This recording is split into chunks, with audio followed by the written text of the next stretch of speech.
Ari Rosenbaum here with another fun-filled episode of that 401k podcast. This week's topic, we're going to talk about cybersecurity and the concerns for plan sponsors and why now it's a 401k fiduciary duty. Probably talk about first world problems with that. Of course, first things first, go to that 401ksite.com, sign up for our events. Chicago, Thursday, April 16th. Colorado, Tuesday, May 5th. Had some issues with Chicago, got a couple new plan providers that are sponsoring the event, so that should be good. And just $100 to attend, $50 for multiple attendees from the same firm, and that kind of came up this week.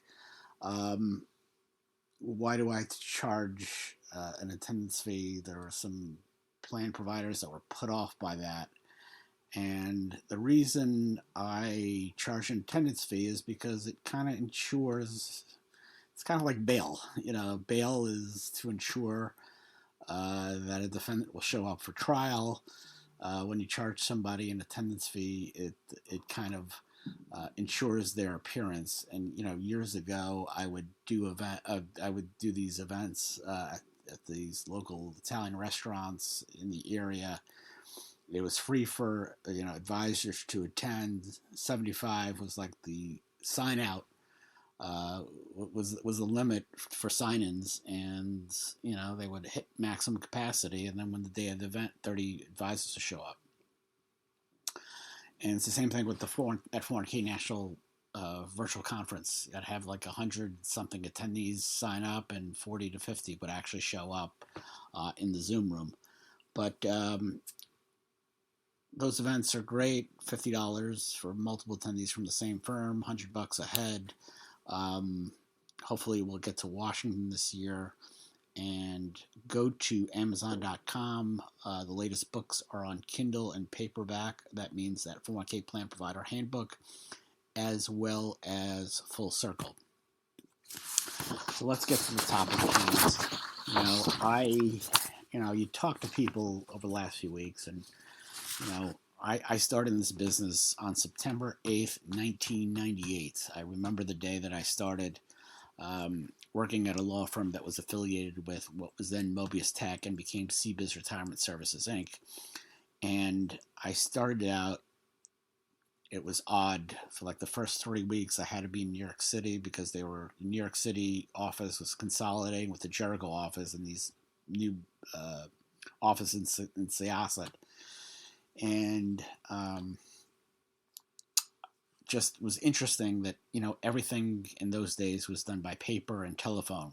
Distribution requests were mailed or faxed. Investment changes were taken over the phone. Beneficiary designation forms were signed in ink and stored in filing cabinets.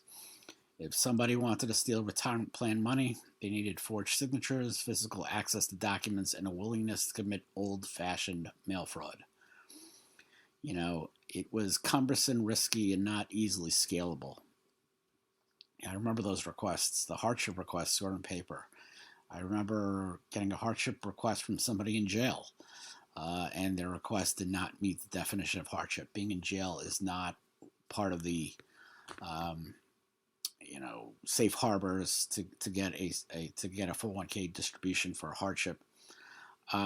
It was cumbersome, risky, and not easily scalable. But cybersecurity, wasn't a concern back then. We never thought about it. Not because we were ahead of the curve, but because the curve hadn't been invented yet. The internet was a thing, but it just did certain things, and it was slow as heck. And I remember in 2000. When we had a participant website, and the only thing it could do is spit out your balances using Relias' software, and tell you that, and that was it, and that was big deal. But it took quite a few years before TPAs launched websites, and longer before participants were allowed to make transactions online. The earlier systems, like I said, gave us the account balance. That was it. Most changes still required human intervention. But Efficiency doesn't mean a quicker fax or a shorter hold time on phone. The idea that participants would move substantial sums of money instantly from a mobile device would have sounded unrealistic. I mean, the idea that, I remember getting my first cell phone in 1998, and the idea that somehow you'd have all this internet on a phone, I mean, you never thought that that was possible. But here we are. But the problem is that, the digital transformation has certainly changed the risk profile. The retirement plan system today is built on speed, convenience, and remote access. Participants expect to manage their accounts online, change investments in real time, and request distributions without speaking to anyone. You know, there are so many automated file system integrations. What we really gained in efficiency, we have sacrificed in insulation. This move to digital doesn't eliminate fraud, it just, modernizes it, and it increases the potential for it. Retirement plans are now attractive targets because they hold large balances, operate with predictable processes, involve multiple parties who assume someone else is double checking the details. Cyber criminals no longer need physical access or inside help. They need credentials, and those credentials are easier to obtain than most people realize. And, in my day, the fraud was, somebody saying the distribution check was stolen. Or, I'll never forget working, we had a union client who swore up and down that their check was stolen. The only problem is we got the camera from the check cashing place, and it was the same participant. Either that or it was his evil twin brother, like they have in the soap operas. Cybersecurity is a tremendous fiduciary responsibility. It's no longer an IT issue, that can be delegated and forgotten. I remember the only time I ever got caught up in like a virus thing on an email was because somebody from a sister company emailed me, and I thought that looked legitimate. Outside of that, I don't fall for things, but people do. The Department of Labor has made it clear that plan sponsors have a duty to prudently select and monitor service providers with respect to cybersecurity practices, just as they do with fees, investments, and overall service quality. Participant data and plan assets are plan assets, and safeguarding them is part of your job as a fiduciary. That doesn't mean plan sponsors, have to become cybersecurity experts, but it means they have to engage with the issue, ask some good questions, and document their decisions. Ignoring cybersecurity because it feels technical or uncomfortable is no different than ignoring investment performance because the numbers are complicated. Fiduciary duty does not disappear simply because the risk is modern. The idea that it's the record keeper's problem, it doesn't work anymore. It's a myth. It's not the record keeper's responsibility alone. While they play a critical role in protecting participant accounts, plan sponsors are the ones who hire them, oversee them, and ultimately bear fiduciary responsibility. Participants do not sue vendors first. They sue the employer. They sue the plan sponsor. That's what they do. Even the best vendor contracts do not prevent lawsuits or regulatory scrutiny. Indemnification clauses may provide some relief, but they don't stop from participants suing the plan sponsor. You can't truly outsource fiduciary responsibility when it comes to cybersecurity. Cyber fraud today is not crude or obvious. It's targeted, professional, and convincing. Account takeover fraud has become one of the most common and devastating threats to retirement plans. You gain access to participants' email account, you reset the participant's portal password, change your contact information, you initiate distribution, and by the time, the smoke clears, the participant realizes something wrong, the money's gone. Phishing attacks have also evolved. I'm constantly getting a phishing attack from within my office. HR at my law firm is emailing me. I won't fall for it because I'm the only employee and there is no HR department. But, the cyber thieves don't know that. There's so many tricks with the phishing, back in the old days with PayPal or, trying to reset your AOL password. It was kind of obvious. Things were misspelled. It didn't look right. but these tricks and scams are getting better day by day. These scams do succeed because they exhibit trust, familiarity, and routine. Participants and employees are not careless, they are human. I remember the first time I got a call concerning my Coinbase account, and they're telling me there are these attacks and whatever, and I had a feeling that something was up. And they're like saying, "Well, you got to put in cold storage," and I said, "You got to do what you got to do. I don't have a wallet or this and that." And I was kind of lying to them. I did have a wallet, but I just felt that it was so, obvious that it was a scam, and I thwarted them. But it's very difficult. You have to be really on top of things, and if I didn't. If I it wasn't if I didn't grow up in Brooklyn and realize that everything was a scam, I probably would have been scammed. But employers and payroll system are targets too. Participants are not the only targets. Employers themselves are frequent victims of cybercrime. Payroll file manipulation and business email compromise schemes can result in contributions being misdirected or stolen. An email that appears to come from an executive or long-standing vendor instructs staff to change banking information immediately. Without proper verification, funds are transferred to criminal accounts. When that happens, the consequences extend beyond financial loss.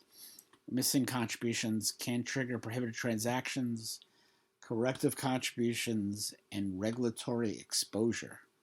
Participants want answers, and the government regulators want documentation, and plan sponsors are left managing a crisis that began with a single fraudulent email. Cyber insurance is no longer optional. Traditional ERISA fidelity bonds and fiduciary liability policies were never designed to address modern cyber risks. Many policies explicitly exclude losses caused by hacking, social engineering, or electronic fraud. Cyber insurance exists to fill that gap. A proper cyber policy can cover theft of planned assets due to cybercrime, data breach response costs, forensic investigations, legal defense expenses, notification requirements, and credit monitoring. Without cyber insurance, plan sponsors may find themselves paying for these costs out of pocket. The financial exposure can easily reach 6 or 7 figures. It's carrying cyber insurance these days is no longer a luxury or a best practice. It is a necessity. And fidelity bonds are not a safety net for cybersecurity. There's a dangerous assumption that fidelity bonds will automatically protect against cyber theft. Fidelity bonds are intended to protect against dishonest acts by plan officials, not sophisticated external attacks. While some policies may provide some limited coverage, exclusions are common and often misunderstood. Discovering after a loss that coverage does not apply is a hard and expensive lesson. Plan sponsors should not assume coverage exists simply because a bond is in place. It's always important to understand what is covered, what is excluded, and where cyber insurance fits into the overall risk management strategy. Talk to my buddy Joe Caruso, the master of insurance. He'll tell you what you need and what you don't need. Engagement, not perfection, is the standard. Cybersecurity doesn't require perfection on the plan sponsors, but it does require engagement. Plan sponsors should understand how participant authentication works, whether multi-factor authentication is mandatory, how distribution requests are verified, and how incidents are handled when something goes wrong. Plan providers should be able to explain their processes clearly and transparently. Participant education is also very critical. Simple guidance on password security, recognizing suspicious emails, and verifying transactions can prevent many incidents.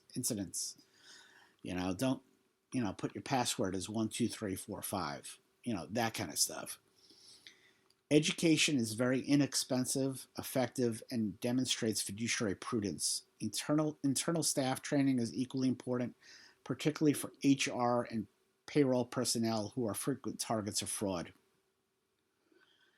Last but not least, cybersecurity is the new fiduciary frontier. It just reminds me of Star Trek for some reason. When I started in 1998, the biggest operational risk was a lost form or a miskeyed number.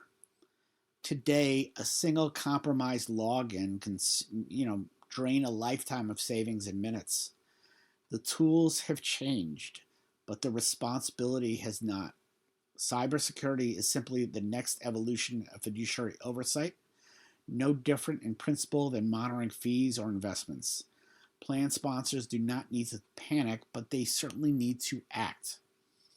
Asking questions, carrying the appropriate type of insurance, educating participants and staff, and documenting decisions will not prevent every incident, but they will certainly define how a plan sponsor is judged when something does go wrong. In today's digital environment, something eventually will happen. It's just a matter of time. The bigger the plan, the more assets, the more likely it will be attacked. And we're constantly. Recently I think I was telling people my Target account was hacked, and apparently, if you use a Target account to do a pickup in store, they don't check ID. So somebody, honestly, bought a breast pump and picked it up in the Bronx. And I did get the money back, but it's embarrassing to get hacked like that. And I'm talking to the Target in the Bronx over there at Bay Plaza, and they're just I don't think it was a guy looking like Ari Rosemount, if you know what I'm saying. But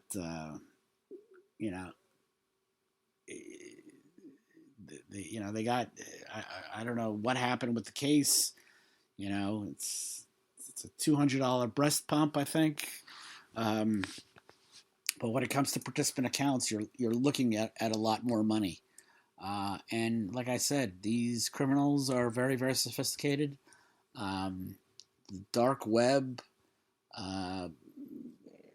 it's just out there, and it's just a matter of time before we hear the stories of plan sponsors getting hit for hundreds of thousands of dollars and missing money. And like I said, in the old days, it was just, stolen mail or whatever it is, or like I said, the evil twin cashing the check, but which we caught the participant. Apparently, he didn't have a twin, but that's it for this episode of that 401k podcast. Like I said, go to that 401ksite.com, sign up for information on all our events, Chicago, Denver, and go to the Amazon.com for that 401k plan provider handbook, as well as Full Circle, available on paper and Kindle, paperback and Kindle. And tune in next week for another fun-filled episode of that 401k podcast. Take care. Bye.